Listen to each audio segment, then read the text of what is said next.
ETF index mutual funds నేర్చుకుని stock మార్కెట్లో రాణించాలనుకుంటున్నారా? వెంటనే ఈ నెంబర్కి కాల్ చేయండి.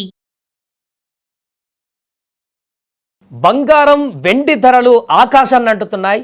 ఎవరు ఊహించని విధంగా వందలు వేలు కాదు, మొత్తం 10,000, 15,000, 20,000 రేంజ్లో పెరుగుతూ వెళ్తున్నాయి.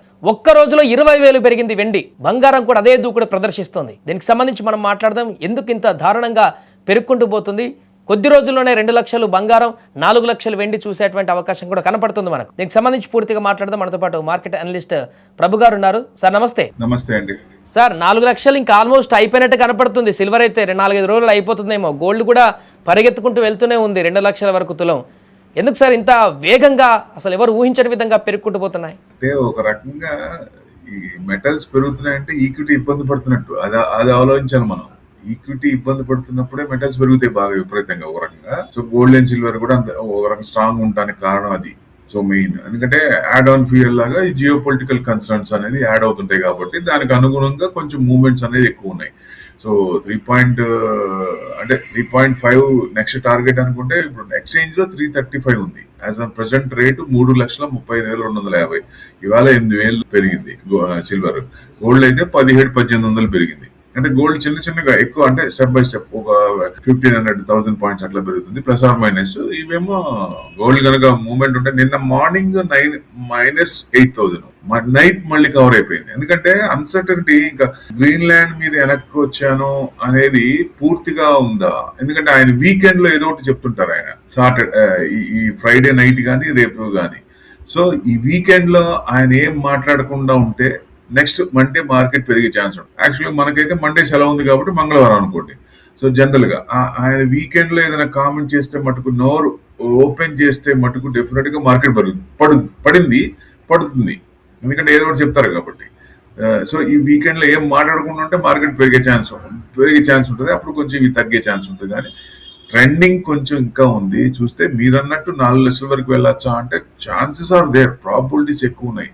ఎందుకంటే ఎక్కువ పర్సంటేజ్ కన్సంప్షన్ ఎక్కువ అవుతుంది కాబట్టి సిల్వర్ అనేది దుందుకుడు ఉంది. అంటే ఎట్లా చూడాలి ఇదంటే మనకి యాక్చువల్ గా silver has become a new gold ఇప్పుడు చూస్తే, అంతే కదా పెరుగుతోంది. Copper has become a new silver, aluminium become new copper. Link చూడండి, iron become a new aluminium.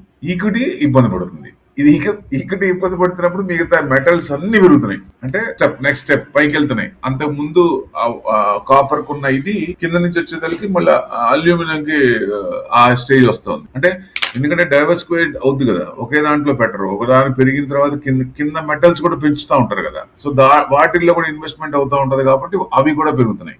So బంగారం గురించి మాట్లాడుకుంటే సార్ ఆల్రెడీ 1.5 దాటిపోయింది. ఇప్పుడు పెళ్ళిళ్ళు ఉన్న వాళ్ళు ఏమనుకుంటున్నారంటే, ఇప్పుడు ట్రంప్ ఏదేదో వాగుతున్నాడు, అక్కడ అంతర్జాతీయంగా ఏదో జరుగుతుందంట, కొద్ది రోజులు ఆగితే తగ్గుతుందేమో, ఈ పరిస్థితులు అయిపోయిన తర్వాత కొనుక్కుందాం అన్నట్టుగా కొంతమంది ఆలోచించే వారు కూడా ఉన్నారు.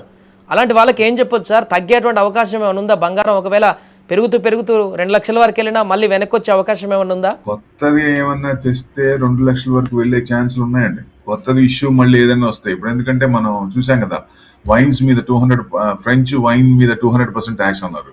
సో అట్లానే ఇంకా ఏదైనా కొత్తది తీసుకొస్తే చెప్పలేము 200. ఎందుకంటే ఎంతవరకు అనేది ఎండ్ కార్డ్ ఎక్కడ, ఎండ్ పాయింట్ ఎక్కడ, దీనికి ఆయన ఆగేది ఎక్కడ అనేది కనపడలా. ఇంకా 1 ఇయర్ అయింది, జనవరికి 1 ఇయర్ అయింది. 1 ఇయర్ లో చూడండి ఎంత డ్రాస్టిక్ గా, మరి ఎంత డెవలప్ చేయాల్సింది, ఎంత నెగిటివ్ సైడ్ నుంచి ఎంత డెవలప్ చేశారు. సో మరి ఇంకా నెక్స్ట్ 3 ఇయర్స్ ఉంది. మరి నెక్స్ట్ 3 ఇయర్స్ లో ఇంకా ఎంత ఫేస్ అవ్వాలనే భయం మార్కెట్ లో ఉంది, ఇన్వెస్టర్స్ లో ఉంది. సో ఎఫ్ఐఎస్ లో ఉంది. ఎఫ్ఐఎస్ ఇంకా అమ్ముతూనే ఉన్నారు. సో మెయిన్ మనకి టర్నింగ్ పాయింట్ అంటే యుక్రెయిన్ రష్యా వార్ ఆగాలి. అది అయింది అనుకోండి, మనం ఆయిల్ కొన్నాం అనుకోండి, ఆయనకి ఏ ఇబ్బంది లేదు. యుక్రెయిన్ వార్ ఆగితే ఈ ఆటోమేటిక్ గా దాని ఎఫెక్ట్ దీని మీద పడుతుంది.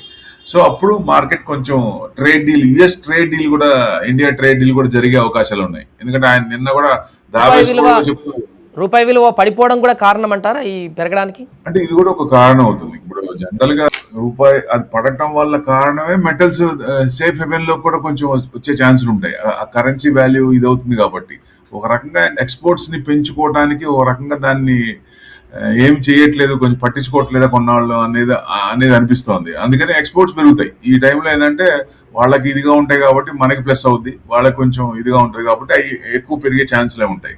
సో మేబీ బడ్జెట్ తర్వాత నుంచి మార్చ్ ఎండింగ్ నుంచి అప్పుడు ఏమైనా తగ్గే అవకాశాలు ఉంటాయి. ఐఎన్ఆర్ కొంచెం తగ్గే అవకాశం ఉంటుంది. బడ్జెట్లో ఏదైనా వాటికి అనుగుణంగా ఏదైనా చేస్తారా, డాలర్స్ అమ్ముతారా ఇంకా? ఎందుకంటే మనకి $704 బిలియన్ ఉన్నాయి. దాంట్లో మనం రీసెంట్ గా కొన్ని అమ్మాము, తర్వాత బాండ్స్ అమ్మి డాలర్లు ఇచ్చేసి డాలర్ కూడా అమ్మాము. సో తర్వాత అయినా కానీ మనది కంట్రోల్ కావట్లేదు, ఇంకా పడుతూనే ఉంది. సో ఆల్టర్నేట్ గా మరి RBI has to look in to that matter. వాళ్ళు ఏం చేస్తారు, ఆర్బీఐ గవర్నర్ గారు ఏం చేస్తారు తగ్గించాలి ఎందుకంటే లాంగ్ రన్ లో ఉండలేదు కదా. సో ఇట్లా ఉన్నప్పుడు ఐటీ కంపెనీస్ బాగానే ఉంటుంది. 91, 92 అంటే ఐటీ కంపెనీస్ మంచి ప్రాఫిటే, కానీ ఈ ఎఫెక్ట్ నెక్స్ట్ క్వార్టర్ లో పడుతుంది, ఇప్పుడు కనపడదు మనకి.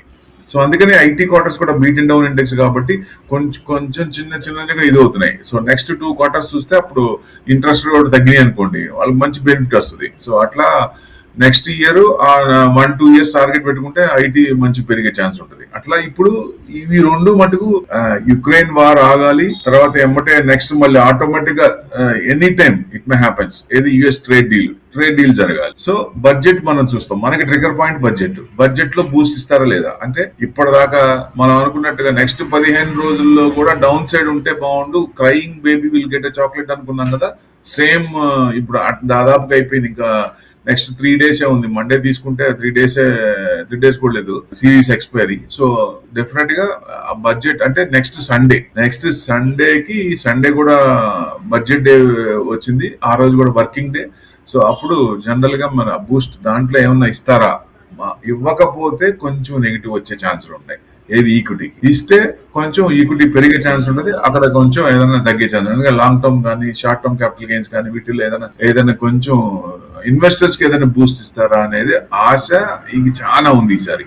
సో ఇంత ఇబ్బంది పడుతున్నాం కాబట్టి, ఏది షార్ట్ టర్మ్ కాదు, దాదాపు 1.5 ఇయర్ నుంచి ఇబ్బంది పడుతున్నాం. ఎఫ్ఐఎస్ కూడా కన్సిస్టెంట్ గా మొన్న ఆగస్ట్ నుంచి చూసుకుంటే ఎఫ్ఐఎస్ 2 లక్షల కోట్లు అమ్మారు. మన లాస్ట్ ఇయర్ ఆగస్ట్ నుంచి చూస్తే కంటిన్యూస్ గా అమ్ముతున్నారు. ఈ జనవరి మంత్ చూసుకుంటే సిరీస్ మంత్ చూసుకున్న 15 ట్రేడింగ్ సెషన్స్ లో 15 ట్రేడింగ్ సెషన్ లో ఎవ్రీ ట్రేడింగ్ సెషన్ 1,000 అబౌవ్ అమ్మారు. వాళ్ళు అసలు ఆగట్లేదు, కన్సిస్టెంట్ గా అమ్ముతూనే ఉన్నారు. సో దీని ఎఫెక్ట్ వాళ్ళు సేఫ్ హెవెన్ గా ఆల్టర్నేటివ్ ఏం చూస్తారు కాబట్టి మెటల్స్ ఇంకా స్ట్రాంగ్ గానే ఉన్నాయి. అందుకనే సో ఇది గనక కంటిన్యూ అవుతే ఇంకా కొంచెం మీరు అన్నట్టు 2 లక్షలు రాదా అంటే వచ్చే అవకాశాలు ఉంటాయి.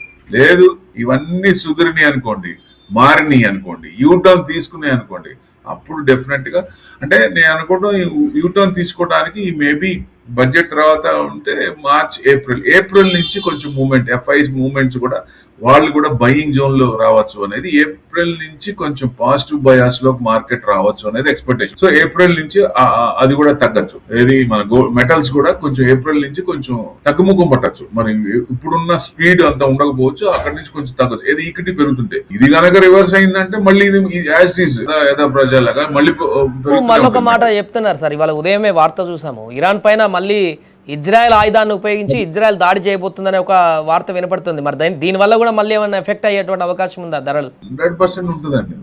ఆయన కొత్త ఇప్పుడు ఏంటంటే మార్కెట్ కి న్యూస్ డ్రివెన్ మార్కెట్ కాబట్టి ఫ్రెష్ న్యూస్ అనేది హిట్ అవుతుంది. ఫస్ట్ టైం చెప్తే కొత్త న్యూస్, సెకండ్ టైం అదే న్యూస్ వచ్చింది అనుకోండి, పెద్ద ఎఫెక్ట్ ఉండదు. సో అట్లా ఇప్పుడు ఏదైనా ఫ్లేర్ అప్ అవుతుంది అనుకున్నప్పుడు కొంచెం దాని ఎఫెక్ట్ అనేది పడుతుంది.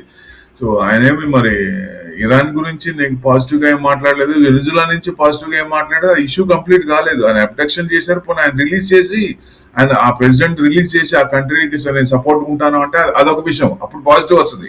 కానీ ఇప్పుడు ఎక్కడ జైల్లో పెట్టారు, ఇంకా వాళ్ళిద్దరు wife and husband are in jail, ఇంకా అంటే ఆయనకి ఇంకా దాని మీద ఉంది.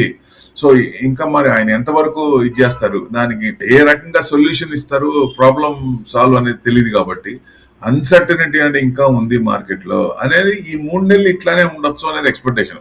ఈ 3 నెలల లోపల ఏమైనా కావచ్చు, 100% ఏదైనా కావచ్చు. కొత్త మిస్టర్ టరీఫ్ పోయి మేబీ గుడ్ పర్సన్ రావచ్చు, చెప్పలేము. ఇట్ డిపెండ్స్ ఆన్, ఎందుకంటే వాళ్ళకి ఇప్పటికైనా తేరుకుంటే మంచిది, ఎంత త్వరగా తేరుకుంటే అంత మంచిది.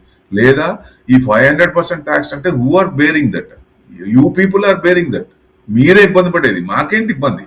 మీ కంట్రీ కాకపోతే వేరే కంట్రీకి పంపిస్తాం. ఒకవేళ మీ కంట్రీకి మీకు కావాలని మీకు ఏమైనా మమ్మల్ని అడిగితే మీకు పంపిస్తాం, కానీ ట్యాక్స్ ఎవరు కట్టేది మీదే కదా. You the people are end users, ఎవరు ఇబ్బంది పడేది. సో వాళ్ళు ఆలోచించుకోవాలి అది. ఇప్పటికైనా కొంచెం రివోల్ట్ తీసుకొని బయటకు వస్తే డెఫినెట్ గా చేంజ్ వస్తుంది ఎక్కడో చోట. ఎందుకంటే ఎక్కడో చోట కన్సిస్టెంట్ పడుతుంది. మార్కెట్ కూడా చూడండి, ఒక 5 days పడుతుంది, తర్వాత కొంచెం హోప్స్ పోతాయి కంటిన్యూగా పడితే. సో మళ్ళీ కొంచెం రివైవ్ అయ్యే ఛాన్స్ ఉంటాయి. అట్లానే ఇది కూడా ఇష్యూ అనేది ఎక్కడో చోట ఎండ్ కార్డ్ పడి తీరుతుంది ఈ 25 March లోపల 2026 లో. Right sir, thank you so much. అది మొత్తానికి ప్రస్తుతం బంగారము వెండి ధరలు దూసుకుపోతున్నటువంటి తరుణంలో అంతర్జాతీయంగా నెలకొన్నటువంటి పరిస్థితులు అనేటివి చాలా అగ్రెసివ్గా దీనిపైన ఎఫెక్ట్ చూపిస్తున్నట్టు కనపడుతుంది.